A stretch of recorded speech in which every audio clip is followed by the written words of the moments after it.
Hello, traders. FX Pip Collector here. Today is Thursday, August 21st, and this is my PM recap for the US dollar yen, and we are on the 4-hour time frame. So the US dollar yen finally made that push up that I've been talking about the last couple of days. I've been saying that it likely is going to go up, and it is going to take out this previous structure, which I still think is likely. That would also put us up to about the 50% Fibonacci retracement.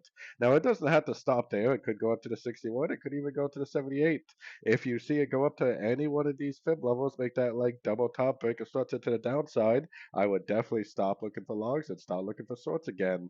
Going down to the 1 hour time frame, I do not think the move up is complete. So if you do see some sort of a little three-way pullback, then I definitely would continue to look for longs, at least until roughly the 4 hour time frame gives you a nice double top break or structure at a Fibonacci retracement level. So anyways, don't forget to check out my website linked over here in the corner. And as always, thank you for watching and happy trading.